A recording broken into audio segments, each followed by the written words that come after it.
He slammed the door behind me so hard the glass in the front window rattled, and as I stood on the porch, in nothing but my slippers and an old coat, the snow biting through my socks, my son's voice echoed from inside the house he was now calling his. Freeloaders have no right to keep warm. Those words didn't sting, they burned, because they weren't just cruel, they were intentional. I didn't move right away. The wind hit my face like a slap, sharp and personal. My hands shook, though whether from the cold or the shock, I couldn't say. I remember staring at the front door, the same door I had painted sky blue 17 years earlier when we first moved into that house. Back then, my husband had still been alive, and Jacob, our only child, had just turned 13. He used to run up those porch steps with his backpack bouncing, calling for me before he even stepped inside. But now, I stood outside that same door, unwelcome, expelled, and I could still see the faint trace of that chipped paint beneath his newer, darker shade, as if the house itself remembered what had once been. It hadn't happened all at once. Things like this never do. There are always warnings, subtle shifts, small silences, looks that linger a second too long. But you ignore them. You tell yourself it's stress. It's a bad week. He didn't mean it that way. You remind yourself of everything you've done, every scraped knee bandaged, every fever cooled with a washcloth and a prayer, every loan taken to keep him in school, every night you stayed up waiting for him to come home safe. You believe, against your better judgment, that love protects you, that blood means something. I had moved in with Jacob 2 years earlier, after my husband passed away. The house had grown too quiet for me, too large. I couldn't keep up with the roof repairs, the furnace, the plumbing. Jacob had insisted, "Come stay with me, Mum. We'll take care of each other." And for a time, that's exactly what we did. I helped with meals, laundry, watching his youngest when his wife worked late shifts. I paid for groceries. I even helped cover part of the mortgage once when he said he was short.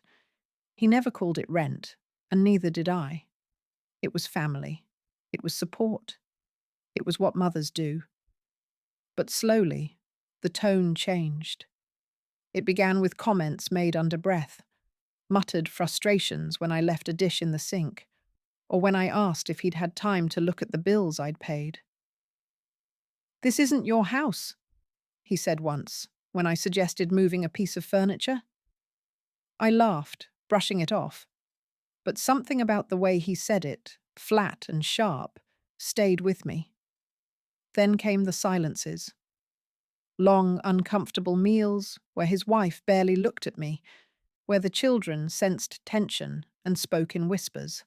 I began to retreat into the guest room more often, keeping out of the way, folding laundry behind closed doors, trying not to disturb the rhythm of a household that had somehow begun to treat me like a visitor, not a resident. I thought about leaving, of course. I thought about finding my own place. But my pension was modest, and rent had skyrocketed. Besides, winter was coming, and they needed the help. I told myself it was temporary, that things would smooth over. Then one day, a Thursday I remember, because the garbage bins were still lined up along the curb, Jacob called me into the living room. He stood with his arms crossed, flanked by his wife, whose expression was unreadable. He told me that things weren't working, that they needed space, that the dynamic wasn't healthy anymore, that I had to go. "But where?" I asked, trying to keep my voice steady. He didn't offer suggestions. He didn't offer help. He just said, "That's not my problem." It took me 2 days to pack what little I could. I boxed up my photos, my winter boots, the few things I had kept from the old house. Not much, just a quilt, some letters, a tea set my mother gave me the year Jacob was born. I didn't say goodbye to the children. I couldn't. They didn't understand. I think they thought I was going on a trip, but I never made it out the door on my own terms. That morning, cold, raw, grey, Jacob asked if I had found a place yet. I said no. He asked if I'd made any calls. I told him I had, but nothing was settled. Then he looked at me, flat and final, and said, "You have until noon." I didn't believe him. I truly didn't. I thought he was bluffing. Until he wasn't. At 12:07, I was on the porch, clutching my coat closed with one hand, my phone with the other, and a small suitcase at my feet. I heard the deadbolt click from inside. He didn't wait for me to leave. He didn't ask if I had somewhere warm to go. He didn't offer a ride. And before the door shut, he muttered that sentence, the one that still echoes in my head, cold and cruel. "Freeloaders have no right to keep warm." He meant it, every syllable. I walked away that day not just from a house, but from the last illusion I had held about my son. I wandered, dazed, down the street. I sat in the small park near the library where children used to play, watching my own breath curl in the air. I called shelters. I called old friends. I called no one from the family, because by then I knew how little that word meant when the balance of power was lost. By evening, a church had opened its basement to women in need. They gave me a blanket, a cot, a bowl of soup. No questions, no judgment, just shelter. And as I lay there on that cot, with the muffled sounds of other displaced women breathing and shifting in the dark, I made a quiet promise to myself this was not where I would end. He had shut the door, but I still had keys he didn't know about. The keys of memory, of law, of dignity. And I was going to use every one of them, not to punish, but to reclaim what was mine. I spent my first full day at the church shelter, wrapped in a donated coat that didn't quite fit across the shoulders, sipping bitter coffee from a styrofoam cup that crinkled when held too tightly. The basement was cold, not bitterly so, but just enough to remind you weren't meant to stay there. There were 10 other women in the room, each tucked into her own quiet sorrow, her own crumpled story.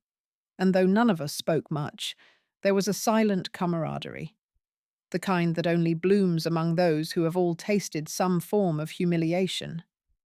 No one looked twice at me when I said my son had put me out. One woman just muttered, "They'll eat their own when they're hungry enough," and went back to folding the same sweater she'd already folded 3 times. That morning, I stood in line with the others and showered quickly under a stream of lukewarm water. As I dressed, I caught a glimpse of myself in the cloudy mirror. My face looked older than I remembered, not just in years, but in wear. Grief had hollowed my cheeks. Stress had deepened the grooves beside my mouth. And yet, there was something else there now, something unfamiliar but steady. I realized I was no longer waiting to be rescued. The moment Jacob turned that lock behind me, he had broken the last tether of illusion that someone else, even someone you gave life to, would protect you out of love alone. That afternoon, I walked to the public library. It was warm there, quiet, and smelled like paper and dust, and the soft hum of people trying to piece things back together. I found a spot near the large windows in the back, plugged in my phone, and began what would become the first of many long, focused days. I wasn't looking for sympathy. I was looking for records. Jacob had always been careless with details. His arrogance had never allowed him to imagine that one day I might challenge him. He assumed, I now realized, that he would never have to answer for anything, that the world would view me as disposable, a tired old woman with nowhere to go and no means to fight back. But what he hadn't counted on was how much I had paid attention over the years, and how carefully I had documented the quiet erosion of my place in that house. Back when I first moved in, I had paid 2 months of his mortgage to help him out. He never paid me back. I hadn't asked, but I had kept the receipts. I had transferred money into his account more than once, always for groceries, emergencies, or just until payday. I had copies of those transfers too. I had emails, texts, even old messages where he referred to me as living here long term. And most importantly, I had witnesses: his own children, neighbours who saw me in the garden, church friends who had visited me there more than once. I also remembered something his wife had said in passing over dinner one evening nearly a year earlier. She'd had a few glasses of wine, her voice a little too loud, and she had leaned across the table and said, "When we redo the title, I think we'll be in a much better position with refinancing." I had nodded politely at the time, confused, but now I understood. They had been planning something back then. The "we" in her sentence didn't include me, and if they had altered the deed to the house while I was still contributing financially, even informally, there might be a trail I could follow. Something Jacob had hoped I would never notice. I spent the next 3 days at that library. In the mornings, I sat with my coffee and combed through online records, property tax documents, homeowner filings, anything I could access through public databases. In the afternoons, I made calls to legal aid offices, senior advocacy lines, tenant rights organizations. Most said the same thing. If I wasn't on the lease, I wasn't technically a tenant. But when I began to explain the timeline, how long I'd lived there, how much I'd contributed, the evidence I had, some of them paused. One woman, a paralegal named Eva, told me, "You may not be a tenant in name, but you might have a case for wrongful eviction under elder abuse statutes, especially if money changed hands and you were treated as a resident." Those words, elder abuse statutes, hit me like a chord struck in a room that had been silent too long. I hadn't wanted to think of it that way. I hadn't wanted to put a name to the degradation. But that's what it was. My son had used my age, my grief, and my trust as weapons. He had depended on the fact that I wouldn't fight back, that I'd be too ashamed, too tired, too bound to the idea of motherhood as martyrdom. But I wasn't tired anymore. I was angry. And more than that, I was focused. Eva connected me with a non-profit legal group that specialized in housing disputes involving seniors. Within a week, I had an appointment. Within 2, I had copies of my financial contributions reviewed, a timeline of my stay documented, and a caseworker willing to help me file a formal complaint. Jacob had expected me to disappear. What he was going to get instead was a letter on legal letterhead delivered to his front door. During that time, I stayed in the shelter, grateful for the small cot, for the daily soup and bread, for the nurse who came twice a week to check blood pressure and pass out socks. I began helping in the kitchen, folding blankets, making tea for the women who were too shaken to sleep. No one there asked me for my story unless I offered it. And when I did, it wasn't met with shock. It was met with nods, with knowing. "You gave him everything," one woman said as she ladled soup into my bowl. "And he gave you the curb?" I nodded. "But he gave me something else too," I said. She raised an eyebrow. "He gave me permission to stop saving him." I wasn't sure what justice would look like yet. I didn't know if I'd get money back, or if I'd see the inside of that house again. But I knew this. I was going to make him explain himself. To a court, to his children, to the paper trail he thought I'd never build. And when I did, he wouldn't be able to shout me down. Because this time, I wasn't knocking on his door.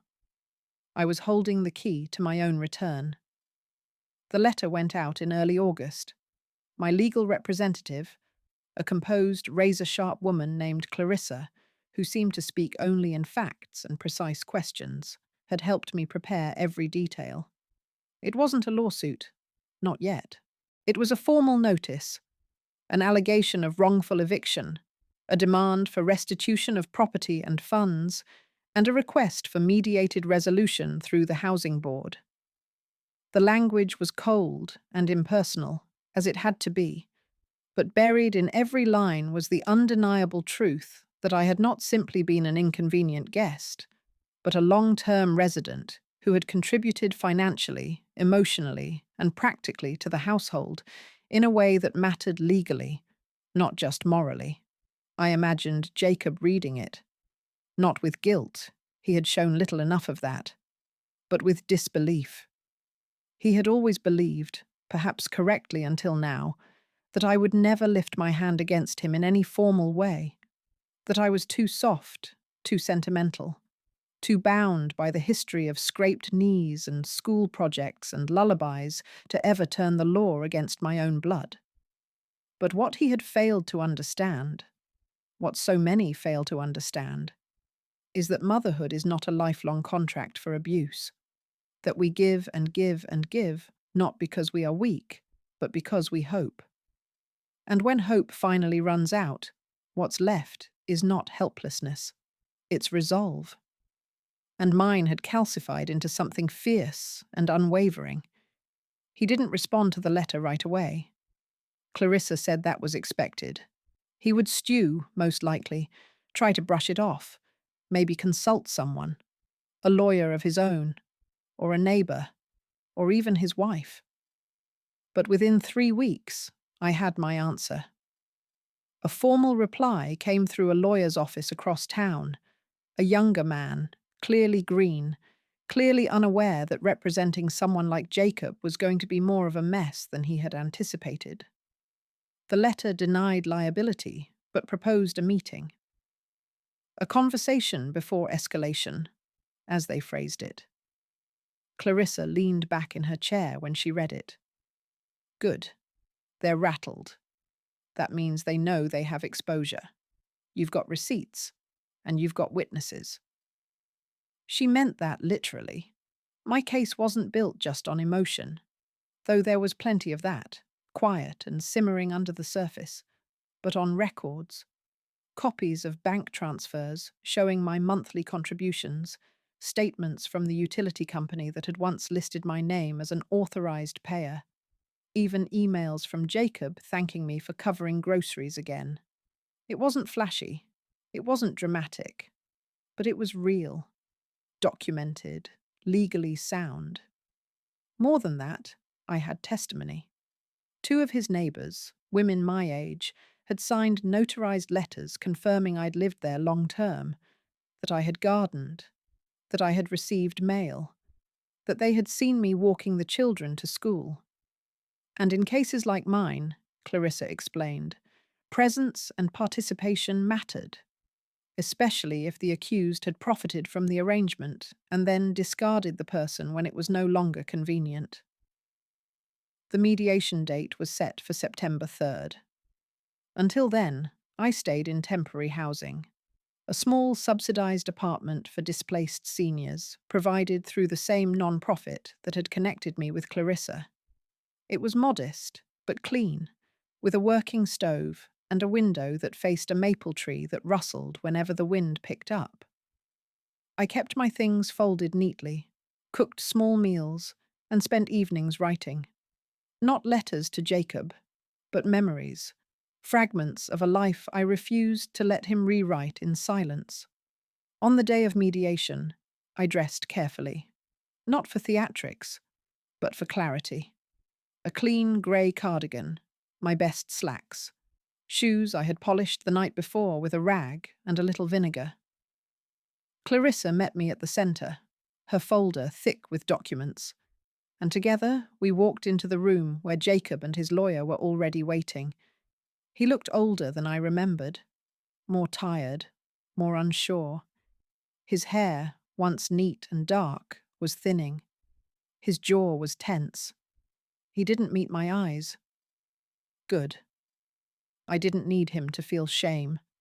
I needed him to feel consequence. The mediation lasted nearly 3 hours. Clarissa led most of it, cool and efficient. Jacob's lawyer, nervous, overcompensating, tried to paint me as a guest, a relative with no binding agreement, a woman who had overstayed her welcome. But when Clarissa produced the receipts, the statements, the timeline, when she asked Jacob directly how he justified calling me a freeloader after I'd paid nearly $9,000 in household expenses over 2 years, the tone shifted. His lawyer's face went pale. Jacob said nothing. "I made dinner every night for your children," I said once quietly, when asked if I had provided non-monetary contributions. "I helped with homework. I paid your electric bill twice in one winter. I shoveled your driveway after your knee surgery. And I never once asked for rent. I only asked for respect. And when you couldn't give that, you threw me out. In the cold." The mediator didn't react visibly, but she wrote something down after that. By the end, Jacob had little choice. His lawyer, realizing this wasn't going to go their way, proposed a settlement. He would reimburse me the value of the expenses I had contributed, plus a small additional sum in consideration of the emotional distress. Clarissa pressed for more, but I held up my hand. "I don't want more than what I gave," I said. "I just want what's mine, and I want him to know I didn't go quietly." We left the building with the agreement in hand. I didn't look back. A few weeks later, the check arrived, more than I expected, enough to give me real options. I took it to the credit union, opened a new account in my name only, and walked out feeling like someone who had finally stepped out of the shadow cast by her own son. I didn't tell him where I moved. I didn't answer when he called, because forgiveness may come someday. But forgetting is not a requirement for healing, and I had, at long last, begun to heal. The money didn't change everything. That's something people who've never been betrayed often assume. As if a check can rewrite the way your heart clenches at night, or smooth over the memory of standing in the cold with the sound of your own child's voice spitting venom through a locked door. But what the money did give me was something far more valuable than comfort: control. Not over others, not over the past, but over my future, where I would live, how I would wake up, and what I would never, ever tolerate again.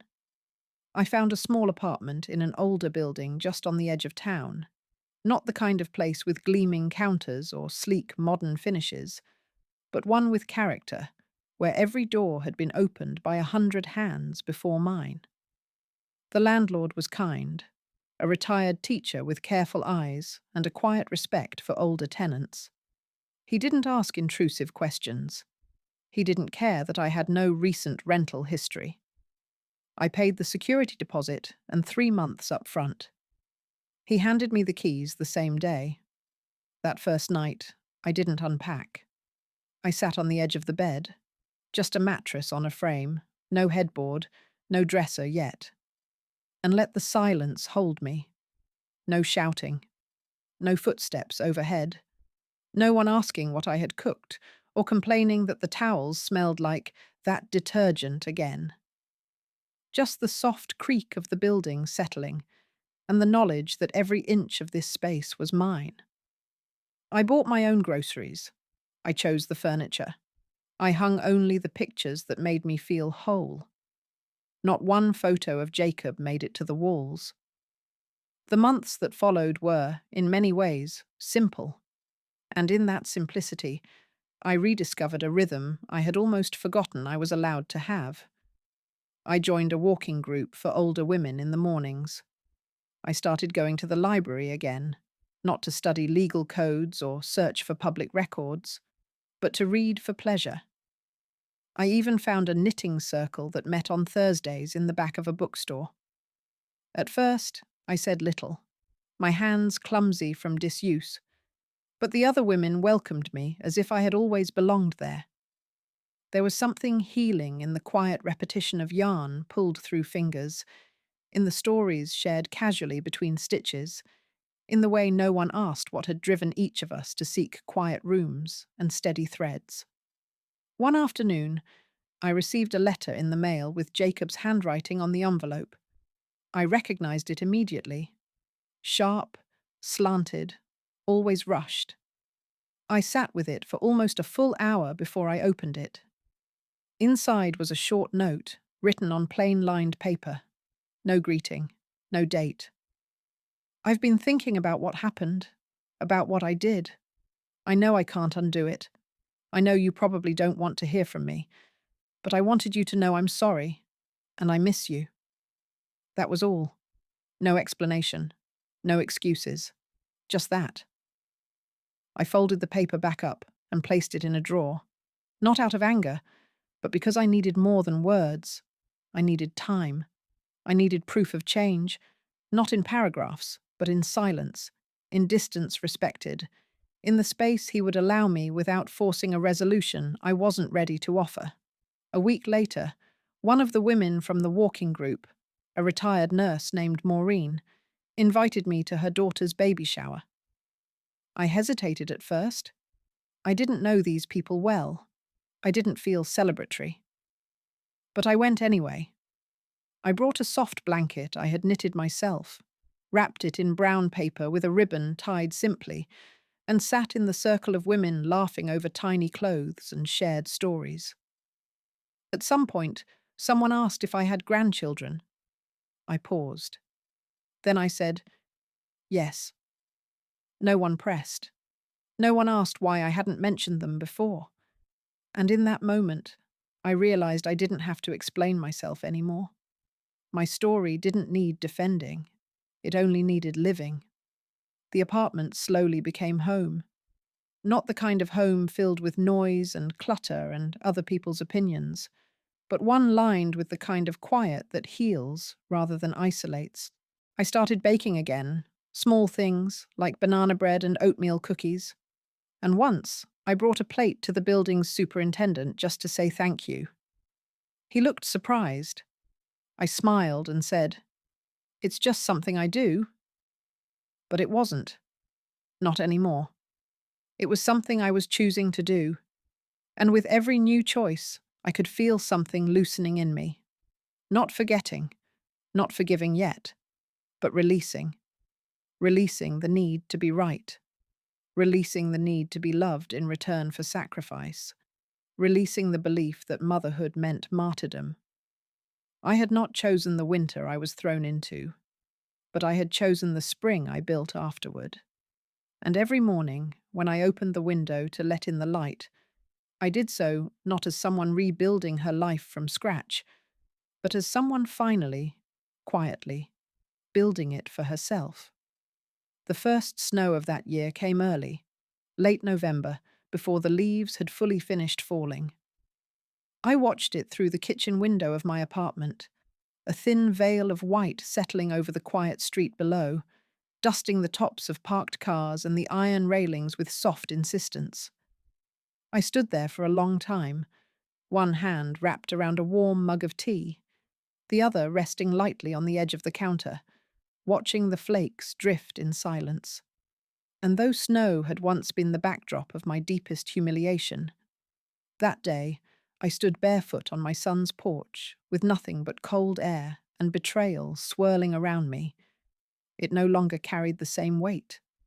It didn't trigger panic. It didn't drag me backward. It simply reminded me that seasons return, but we are not required to repeat them. That winter was nothing like the one before. I had heat in my home. I had heavy blankets, a drawer of thick socks, and a thermostat I could adjust without asking permission. I had a pantry stocked with small comforts, cinnamon for oatmeal, honey for tea, the coffee creamer I liked best even if it wasn't on sale. I had my own space, and within it I had dignity again. Not loud, not boastful, just quiet ownership of my life. Around the holidays, The city ran a donation drive for displaced seniors and low-income families. I saw a flyer posted at the library and felt something stir. I signed up, not to receive help, but to give it. Every Wednesday and Saturday, I showed up at the community centre to sort coats, hand out blankets, and serve warm soup to people whose eyes looked like mine had not so long ago. Dazed, a little ashamed, but still holding on to something that resembled hope. I never told anyone there what had happened to me. I didn't need to.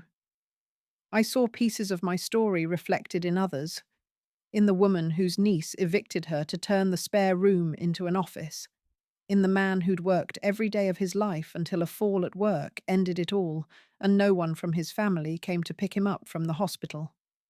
There were too many stories like mine. I wasn't rare. I was simply quiet enough now to hear them. One afternoon, a boy no older than 8 came in with his mother. They had a plastic bag with a few clothes, and the child was shivering in a sweatshirt far too thin for the weather. I found him a coat, not new but warm, and helped him slip his arms through. When I zipped it up, he smiled up at me and said, "Thanks, Grandma." He didn't mean anything by it, but it stopped me cold, because I hadn't heard that word in over a year. Jacob hadn't reached out again. The letter he sent had remained in my drawer, unopened, since the first time. No phone calls, no emails, no visit. Part of me wondered if he expected forgiveness to follow automatically, like a flower blooming after a rain. But healing doesn't arrive just because the wound goes quiet. Sometimes it comes only when you stop expecting the one who caused the pain to be part of the solution.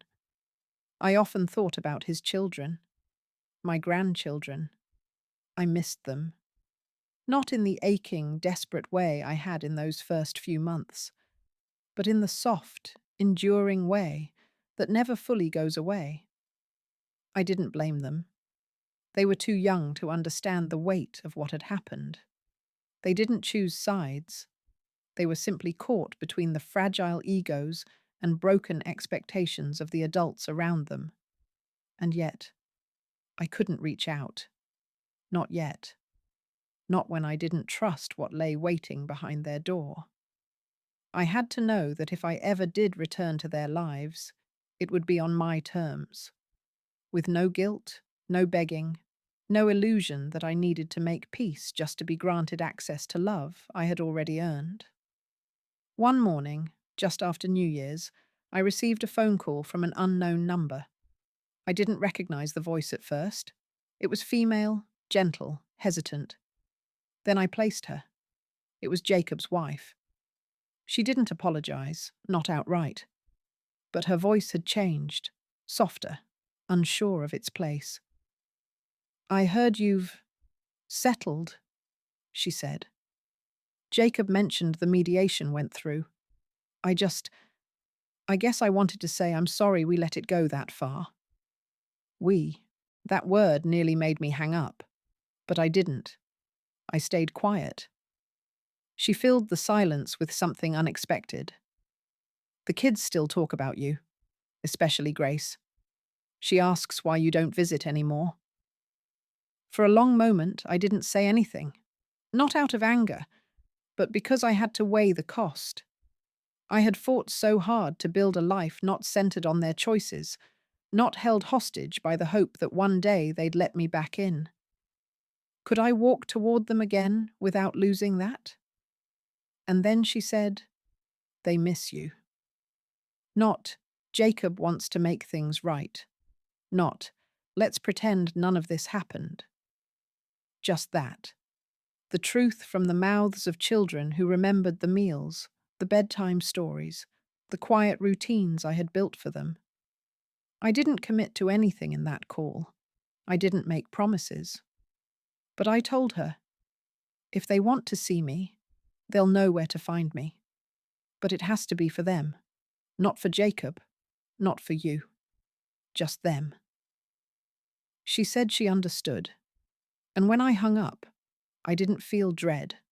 I didn't feel drawn back into their orbit like gravity reclaiming a falling star. I felt whole, because now I had something that neither exile nor apology could take from me, the knowledge that I had survived the worst, and not just survived. I had rebuilt, in warmth, in silence, in peace I made for myself. The days after that phone call felt longer, stretched thin with thought, as if the very air around me was waiting for something. I continued my routines, my morning walks, my volunteer shifts, my reading in the library's quiet corner. But underneath each moment was a low hum of anticipation. I had closed so many doors over the past year, some gently, some with force, and now one of them had cracked open on its own. Not because I had gone knocking, but because the weight of absence had finally made someone else reach for the handle. Still, I refused to lose myself in it. I had learned, painfully, that hope without boundaries is just another form of self-erasure. So I didn't fantasize about reconciliation. I didn't script imagined apologies or picture holiday meals surrounded by the family that had once discarded me. Instead, I reminded myself, daily, if I had to, that healing is not a circle. It's a line. It may bend, it may wander, but it must always move forward. 2 weeks later, there was a knock on my door. I hadn't been expecting anyone. It was mid-afternoon, and the building was usually quiet at that hour. I set down my knitting, a baby blanket for a shelter client, and opened the door. Grace stood there, my granddaughter. She was taller than I remembered, her hair longer, her winter coat too thin for the weather. She looked nervous, clutching a small paper bag in both hands, like it might dissolve if she moved too quickly. "Hi, Grandma," she said. Her voice trembled slightly, not from cold, but something closer to fear. "Mum said I could come." I stepped aside without a word, heart suddenly too full to speak. She walked in like she remembered the layout, even though she had never seen this apartment before. She moved to the small table by the window and set the bag down. "I brought cookies. I made them." I smiled then, gently, not with joy exactly, but with something close to it, something steadier, quieter. "That's very kind, sweetheart." We sat at the table. The cookies were lopsided, a little too brown at the edges, but warm and soft in the center. I didn't care. They could have been burnt to ash, and I would have eaten every one. She asked if I still read books all the time, if I still made that tea with the mint and honey. I said yes to both. She smiled, then grew quiet. "Why don't you come over anymore?" she asked, eyes down. Did we do something wrong? That was the hardest moment. Not because I didn't have an answer, but because I had too many. How do you explain betrayal to a child without turning her heart against her own father? How do you tell her that love can still exist where respect has died? "No, sweetheart," I said, placing my hand over hers. "You didn't do anything wrong.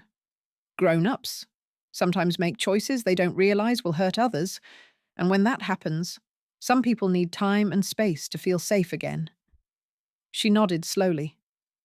"Are you still mad at Dad?" I took a breath. "I'm not mad anymore.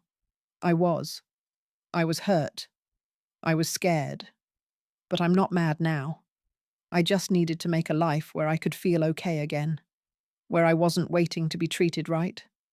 And I've made that life." She looked around then, really looked, and I saw something shift in her expression. The apartment wasn't big or fancy, but it was warm, clean, quiet, and wholly mine.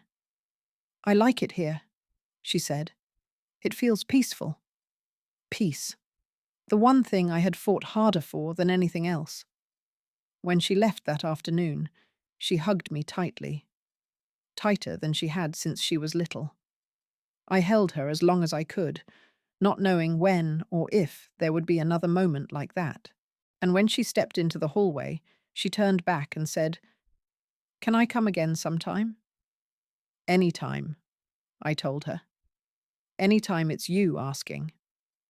After that, there were more visits.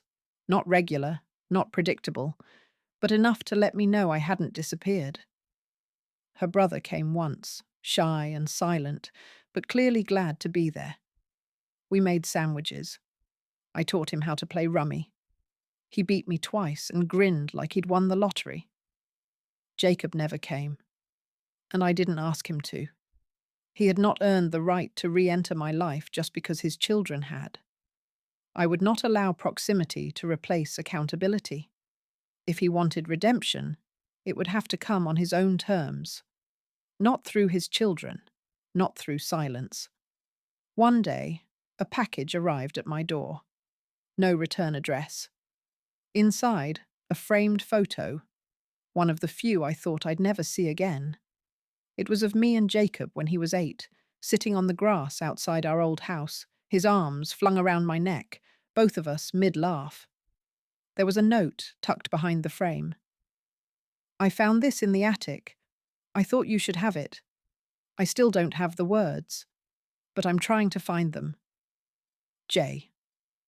I sat with that photo for a long time, not because it changed anything, but because it reminded me who we once were. Before disappointment, before entitlement, before betrayal. It didn't erase what had happened. It didn't excuse it. But it reminded me of the woman I had been, and the strength I had always carried, even when I didn't know I'd need it. I didn't respond to the note. Not yet. Because sometimes healing doesn't mean letting someone back in. Sometimes it just means knowing that if they ever truly want to come back, they'll have to walk, not be carried, to the door. And this time, the door will only open if I decide it should. Winter deepened. January came in hard, heavy with frost and silence, the kind that makes everything, the streets, the rooftops, even your own breath, feel like it's holding something back. I kept my routines steady, not because I feared chaos, but because I'd learned the strength of rhythm. Warm tea at sunrise, the quiet hum of a radio station that only played piano at dusk, the gentle scrape of knitting needles in my lap during the long hours between dusk and sleep. It was a life not many would envy, simple, solitary, and small.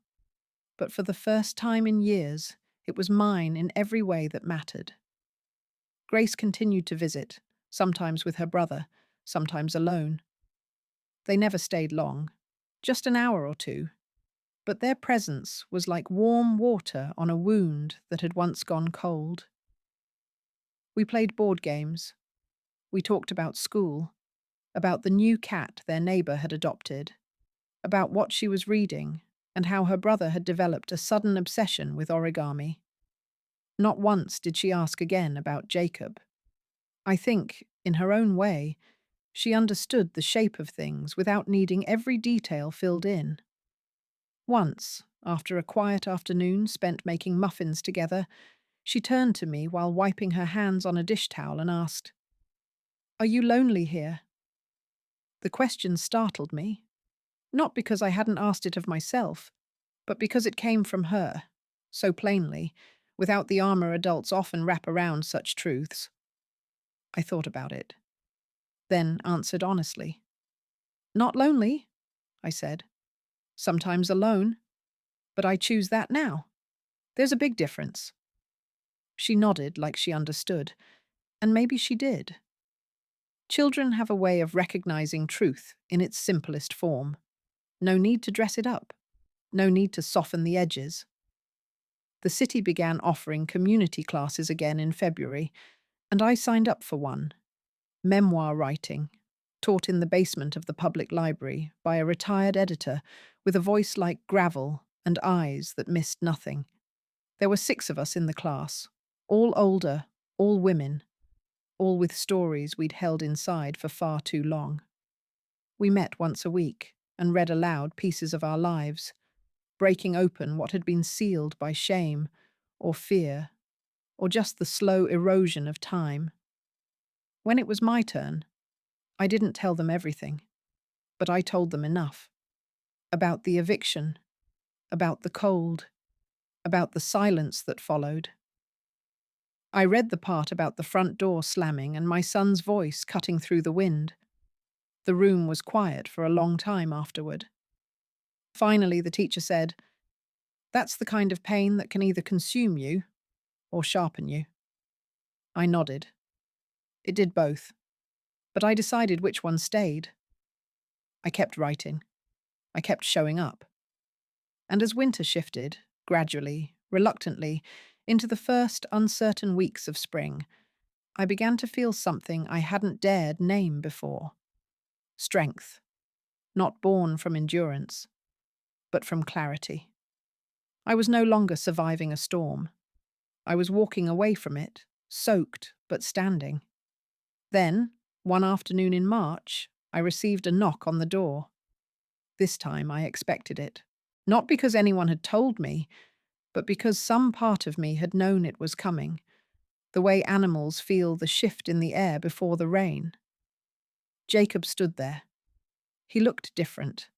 Not older, not worse, just smaller. His shoulders weren't set the way they used to be. His jaw wasn't clenched. He held no bag, no grand gesture, just himself, bare. "Hi, Mum," he said, almost too quietly to hear. I didn't answer right away. I stepped aside, just enough to let him in. Not because I had forgiven, not because I had forgotten, but because I wanted to hear what he had come to say, and I wanted him to say it while sitting, not standing in a hallway like a stranger. He sat on the edge of the armchair. I sat across from him, hands folded in my lap. There was a long silence. Then he spoke. "I didn't know what I was doing," he said. "I thought I did. I thought I was protecting my space. But I was just scared of money, of responsibility, of having to admit that I needed you more than I wanted to." He looked at me then, eyes red-rimmed, but dry. I said something unforgivable. I did something unforgivable. And I don't expect you to tell me it's fine. But I needed to say it out loud. To you. I listened. Every word. When he finished, I said, "I know why you did it, but I won't excuse it. I lived through it." He nodded. "I'm not asking to move back into your life," he added. "I just wanted you to see that I finally understand what I broke." And then, in the quiet that followed, I said something I hadn't planned. "You can visit sometimes, if the kids come too, and if you never raise your voice in this home." His eyes widened. "Really?" "This isn't forgiveness," I clarified. "This is permission to start at the very bottom. No shortcuts, no assumptions. You show up, you do better. That's it." He swallowed hard. "Okay." He didn't stay long. He didn't try to hug me. He just said thank you, real, quiet, unscripted, and left. When the door closed, I stood for a long moment in the silence, and it didn't feel like a risk. It felt like a woman who had rebuilt every wall, choosing which ones she might, carefully, deliberately, open. But only if the wind was still, and only on her own terms. April arrived with a softness that felt almost deliberate, as if the earth itself had been watching me and had decided, finally, to stop testing my endurance. The cold receded gently, not all at once, but like a hand slowly loosening its grip from my shoulders. The maple tree outside my window began to show signs of life again, tiny buds along its branches, timid and green, like the promise of something better, though not guaranteed. Jacob did not come back the following week, nor the one after that. I hadn't expected him to. If his visit had been sincere, and in my bones I felt that it was, then he would understand that healing moves slowly, and that re-entry, if it happens at all, must not be treated like entitlement. It must be earned, week by patient week, without demands or timelines. I didn't call him. I didn't ask Grace if she had spoken to him. I simply let the quiet be what it was, necessary. In that time, I returned to writing with a focus I hadn't felt in years. My instructor at the memoir class pulled me aside one evening after I read a new piece aloud. A chapter describing the night I slept in the shelter, the cold metal of the cot, the strange warmth of anonymity. "You're not just telling your story anymore," she said. "You're reclaiming it." That stayed with me. It echoed in my thoughts as I typed late into the night, recounting memories I had never said aloud, not even to myself. The slow erosion of respect, the ways I had convinced myself that sacrifice was the same as love, the 1,000 tiny dismissals I endured long before I was ever shoved out the door. And yet, I didn't write with bitterness. I didn't paint myself as a martyr or a saint. I simply wrote what was true, what had been real. It was around this time that I received a call from the coordinator at the shelter where I still volunteered. They had an opening, part-time, just a few hours a week, helping new residents adjust, filing paperwork, organizing supplies. They wanted to know if I'd be interested. The offer caught me off guard. I had never imagined being asked to return to that place as anything other than a recipient of help. And yet, now, they were offering me a position of trust, of responsibility, of purpose. I said yes, not out of sentimentality, but because I knew what it meant to walk through that door for the first time with nowhere else to go. I knew what it meant to sit in silence, to eat soup without tasting it, to wrap yourself in a blanket that wasn't yours and try to remember who you used to be. I knew, too, how small gestures, a clean towel, a kind tone, a staff member who looked you in the eye, could shift something inside you, could remind you that you were still a person, not just a burden. On my first day, I stood in the intake office as a woman arrived, maybe 60, maybe younger, her face drawn with the fatigue of someone who had not slept well in a long time. She clutched a grocery bag of belongings and kept her eyes low. When I gently asked her name and handed her a clipboard of forms, her hands trembled slightly. "You're safe now," I said quietly. "You're going to be okay." She looked up, her eyes wet, and gave the smallest of nods. And I knew in that moment that this role, this place, was not beneath me. It was not a step backward. It was, in fact, the most honest extension of what I had always been. Someone who carried others, who made space for them. But now, finally, with the strength to carry herself first. A week later, I received another knock on my door. It was Grace again, this time with her younger brother in tow. He held a small box in his arms, awkward, sealed with too much tape. "Dad said to give this to you," he muttered. Inside was a neat stack of things I hadn't expected to ever see again. The tea set from my mother, 2 photo albums, and, carefully wrapped, the small music box that used to sit on my dresser in Jacob's house. The one I thought had been lost. No note this time. Just the items. A gesture. Quiet and clean. I didn't rush to write a thank you or pick up the phone. Instead, I made tea. I set the music box on the table near the window, and as the soft tune played, a song I hadn't heard since the days I tucked Jacob into bed, I let myself feel it all. Not grief, not even forgiveness. Just a vast, clear space where sorrow had once lived, now open, now mine. Because life hadn't returned to what it once was. It had become something new, not perfect, but honest and entirely my own. The air by mid-April had softened into something almost forgiving. the wind no longer carrying sharp teeth, the sky less reluctant to brighten, and the streets slowly filled with the sounds of people returning to their lives after winter's long grip. In the middle of all this quiet renewal, my own life began to stretch into a shape I no longer had to explain to anyone. I had developed a routine that no longer felt like coping. It simply felt like living.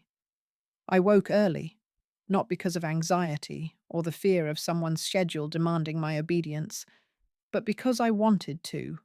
I took long walks not to escape a house filled with tension, but because the rhythm of my steps through waking neighborhoods reminded me, again and again, that I had survived what was meant to break me, and I had done so alone. Grace visited more often now. Sometimes she brought her brother. Sometimes she came straight from school and sat on my couch eating the snacks I bought just for her. Her presence never felt like an intrusion. It was gentle, familiar, and not at all tangled up in Jacob's shadow. She had questions sometimes, quiet ones, asked with that open, trembling honesty children carry before the world teaches them to mask it. She wanted to know if I'd always lived alone now, if I'd ever come back to their house, if their dad ever said sorry properly. I answered what I could with truth and without bitterness, because she deserved clarity, not weapons. I don't think I'll ever live there again, I told her one evening as we peeled oranges at the table. But that doesn't mean I stopped loving you. It just means I learned where I'm safe. She nodded slowly, and I knew she was storing that sentence away somewhere inside her. Not because it solved anything, but because it gave shape to something she'd felt but hadn't known how to name.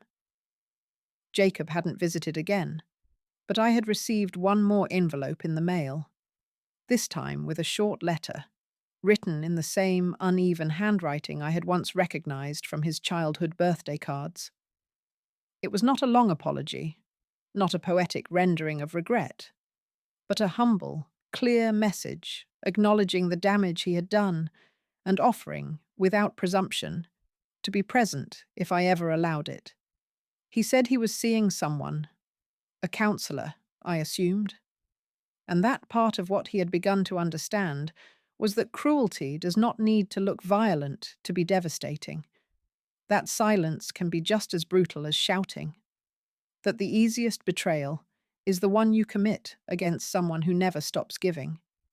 And he wrote, finally, that he was no longer asking for a restored relationship, but only for a sliver of my trust, should I ever feel ready. I didn't respond. Not yet. Not because I was angry, but because I had learned that healing isn't about who reaches out. It's about whether their presence can now exist in your life without reawakening the damage their absence once caused. Meanwhile, I had begun to spend more time at the shelter, eventually expanding my volunteer work into paid hours. I helped with intake, with small administrative tasks, and sometimes, when the staff was stretched thin, I sat with new residents and simply listened. Not every story mirrored mine, but nearly all of them had a familiar rhythm. People who had loved too hard, stayed too long, trusted too deeply, and been discarded when their usefulness expired. I didn't offer advice. I didn't tell them to be stronger. I told them they were already strong, because surviving the moment after the door slams behind you, that is a strength no one can teach or fake. In late April, I submitted an essay to a regional publication. It was about the complexities of adult children and the slow erasure of dignity that can happen when love is mistaken for permission. I didn't name names. I didn't spell out the events of that January morning. But I told the truth in the way only someone who had lived it could, with precision, with grief, and with unwavering calm. A month later, the editor called to say they would publish it in the summer issue. When I hung up the phone, I sat in the kitchen for a long while, watching the steam rise from my teacup. I wasn't celebrating. I was simply marking a moment. The first time in a long time that my voice had left the room and would land somewhere else, fully intact. That night, I found the old music box again, the one Jacob had returned, carefully wrapped. I wound it slowly, let the song play out fully, and realized I no longer flinched when I heard the melody. It wasn't a weapon anymore. It was just a memory, one I now owned again. Spring continued to bloom outside, and I planted herbs in pots along my windowsill. Thyme, basil, rosemary. The apartment smelled like lemon and mint and old wood. I made soup. I watched the light shift on the walls as the days grew longer. I did not fill the space with company or noise. I filled it with peace, with books, with tea, with the knowledge that every inch of this life had been built by my own hand, after every other hand had let go. And I felt no need to be rescued, because I had already rescued myself. By May, the air had turned warm enough that I began leaving the windows open through the early evenings. I liked the way the breeze moved through the apartment, soft, steady, unforced.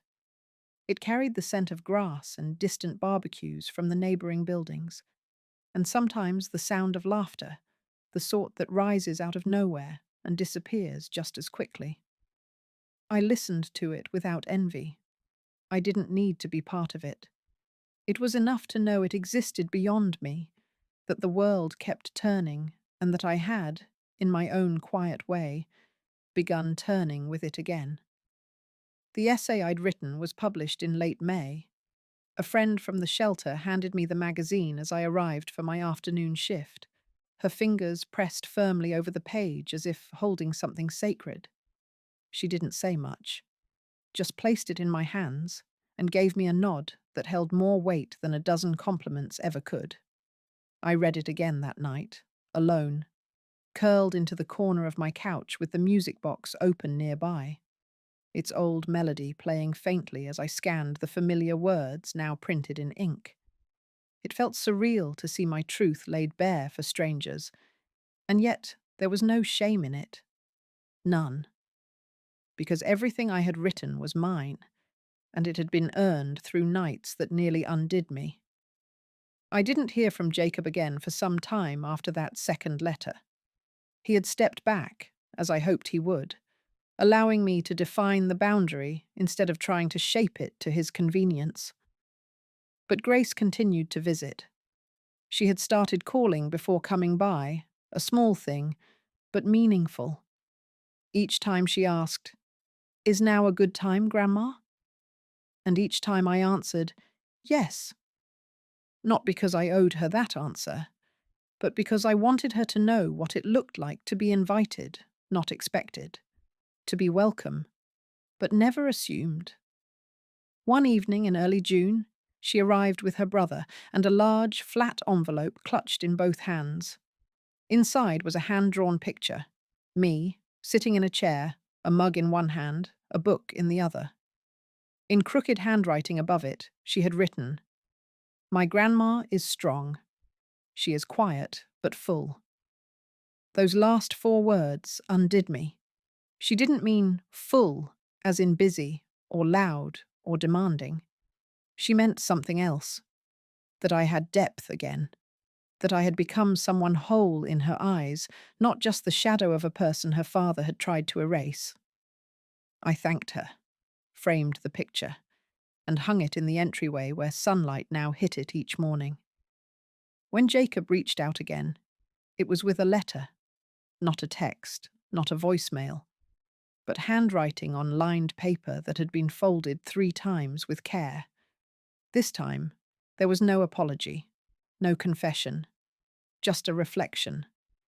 He wrote about the first apartment we had lived in after his father died, how small it had been, how I used to sit by the window and watch the streetlights flicker on. He remembered that I hummed when I cooked, even when the cupboards were nearly bare, that he hadn't understood at the time what it took to keep them full again. He wrote, "I see it now, Mum. I see you. And if you ever want to sit at a table together again, No expectations, no rewriting of the past. Just as people who survived it, I'd be honored. I read it twice, then placed it next to the first letter in the same drawer. Not as a promise, but as a record. Not of his change, necessarily, but of mine. Of the space I had created so completely, so deliberately, that even a memory like him couldn't bend it. And yet I didn't feel resistance anymore. I felt stillness. A few days later, I visited the shelter's back garden. It was small, no more than a patch of green between two aging buildings, but the residents and volunteers had tended it carefully over the years. I crouched near the beds, pulling weeds, tucking my fingers into the soil that was warm and damp and alive. A younger woman, new to the shelter, approached timidly and asked how long I had been there. Long enough to remember how hard it is when you first walk through those doors, I told her, and long enough to know you won't stay the same. She smiled a little. Do you live here? No, I said, shaking my head. I did. Once. But not anymore. I didn't explain. I didn't need to. That night, as the sun slipped down behind the buildings and the street outside turned amber and gold, I sat by the window of my apartment, a cup of chamomile in my hand and Grace's drawing casting a soft shadow on the wall beside me. The city breathed quietly around me. Life moved forward without a bang, without fanfare. And I had no need to mark the moment with anything more than breath. Because I was not what had been taken from me. I was not the cold step I'd been shoved onto, or the voice that spat after me, or the silence that followed. I was what I had rebuilt from all of it. I was mine again, entirely, quietly, without needing to be anyone's mother, savior, or mistake. And that was enough.